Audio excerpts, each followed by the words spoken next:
Hey there, everybody. Pete Pardo here from Sea of Tranquility. Welcome to day 25 of albums that are 30 years old in 2022. That's right, we've been looking back on the year of 1992.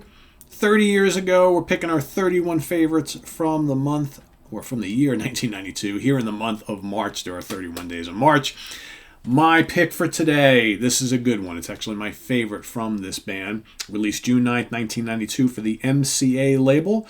Produced by Steve Morse and Dave LaRue. We're talking about the fifth studio album from the Steve Morse Band, Coast to Coast. Man, this is a great album. I really love these guys. Steve Morse on guitars, Van Romain on drums, and Dave LaRue on bass.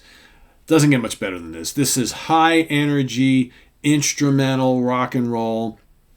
Call it fusion. There's little bits of fusion on here. There's a little bit of prog on here. There's hard rock on here. There's little kind of like bluegrass countrified things on here. A little bit of everything.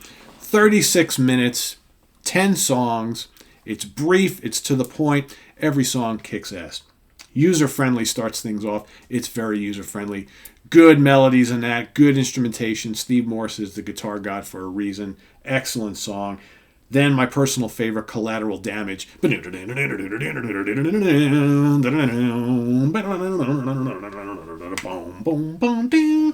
there's so much going on in this song. It's just so crazy. Like, the arrangement is just so intense. Great riffs, great shredding, but still very, very melodic. This whole album is that way. Get It in Writing is up next. Another excellent song. Then Morning Rush Hour. Again, blazing. Just jaw-dropping musicality, but yet the whole song makes sense. Just a really, really good song.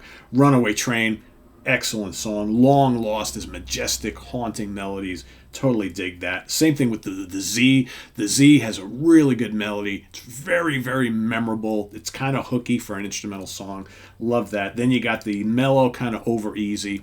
Again, these just amazing melodies that Steve Morse always comes up with. Just so memorable. Then you got Cabin Fever.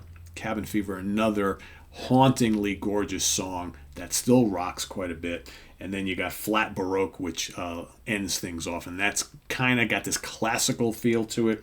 You've got, I do want to mention Runaway Train is the one song on here that hints at the kind of bluegrass and country elements that always seem to be prevalent in Steve's various projects like the Dixie Dregs and the Steve Morse Band, but just absolutely blazing stuff. So much fun. The guys are just doing all this really insane stuff in a more bluegrass fashion, whereas you got some of the more raging rockers on here that are just jaw-dropping in their intensity and just the shredding nature of it.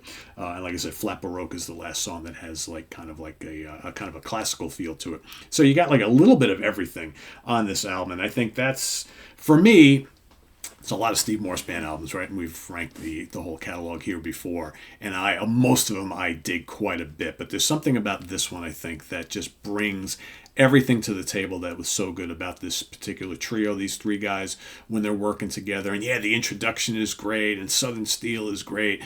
I love all those albums too, but I always tend to come back to this one as my favorite. I remember when this came out in 92, I listened to this a ton back that year, and it was one of the most played albums of the year for me, and I still to this day it's one of my, as you can see how late in the count we're doing here, this is my top 10 of the year from 1992. It's such a great album, great instrumental album, and I still reach back for this all the time. So there you have it, Steve Morse Band, Coast to Coast, the fifth studio album from these guys, from Mr. Morse. What did we get before? So many great albums. The Introduction, Stand Up, Power. I'm sorry, Power is Kansas.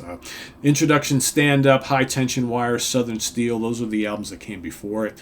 All of them really, really good, but there's something about Coast to Coast that, in my mind, has never been replicated. Even like, Structural Damage and Stress Fest and a few of the others that came after it, really strong. But man, to me, this is the gem in the catalog. So Coast to Coast, Steve Morse Band. Let us know what you think of this album in the comments below. If you've heard it, if you haven't, go out and listen to it. Come back, let us know what you think. But more importantly, also, please let us know your pick for day 25 in the comments below as we count down to number 31. 31 is actually my number one.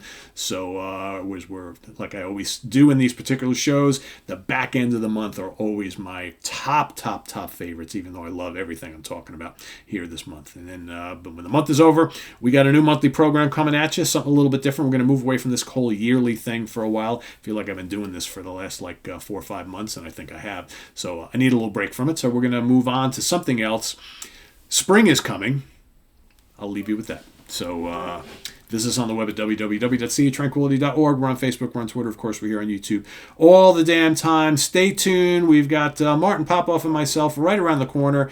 Another Friday morning at the Funhouse at you here. So don't touch that dial. And then, of course, we've got tomorrow, we've got the UK connection.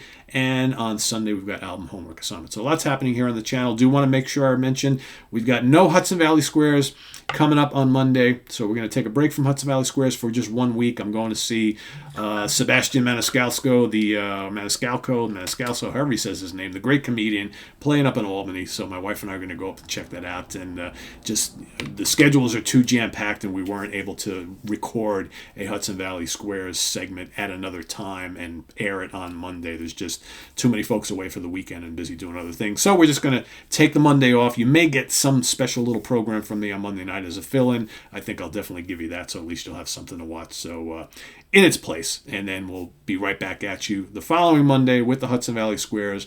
And our return to 1992 is we'll be doing another album battle. The staff will be picking their favorite amongst Alice in Chains and Danzig, who both released some pretty fine albums, Dirt and Danzig 3, in that particular year of 1992. So that'll be coming up a week from Monday. So thanks for watching, everybody. I am Pete Pardo. We'll see you here real soon. Bye-bye.